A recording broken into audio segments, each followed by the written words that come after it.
A day in the life of being an instructor.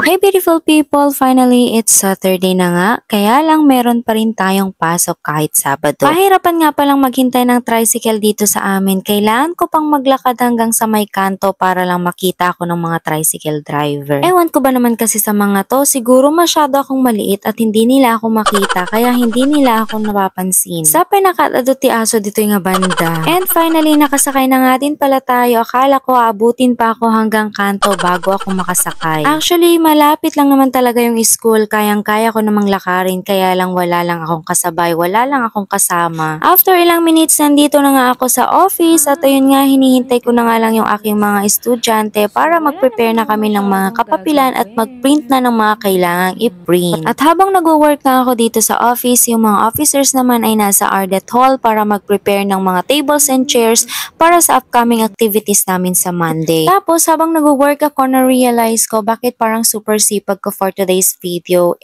Sabado naman. Baka maubusan na ako ng tatrabahuin sa weekdays. Kaya yun, napag-isipan kong itigil na muna. Then, pinuntahan ko nga yung mga officers sa Ardet Hall na nagpre-prepare ng mga upuan para naman masamahan ko sila at ma-check na din yung mga pwede nilang gamitin at kung ano pa yung mga kulang. Ay kit pagsangpit ko, kunalpas da, nag-very good ang mga person. So, paano ba yan? Babalik na naman tayo sa office natin at syempre maglalakad tayo. Tirik na ngayong araw dyan at kailangan na nating bumalik sa office kasi marami pa tayong gagawin. Mag-isa ko na nga palang naglalakad dyan kasi pinauna ko na sila para mag-print ng mga kapapilan. Ako kasi nagpaiwan ako para i-check yung mga pintuan at bintana doon sa hall. Ay, sa wakas malapit na nga tayo at sobrang init. Grabe. Nagpahinga nga lang kami saglit and then mag-start na naman kaming mag-work para makauwi kami ng maaga. So ayun, ini-start na nilang gawin yung tar papel tapos ididikit lang nila tas uuwi na. Buti na lang talaga may mga masisipag kaming officers na gumagawa ng mga ganitong event. Naalala ko tuloy nung college ako kasi dati ayokong maging isang officers dahil sobrang daming ginagawa.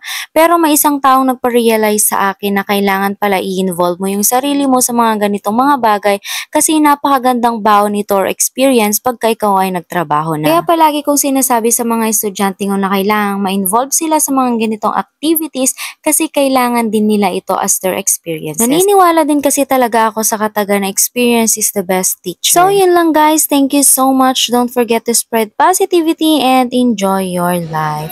Annyeong! Bamwa! Ganyan o? Ganyan o?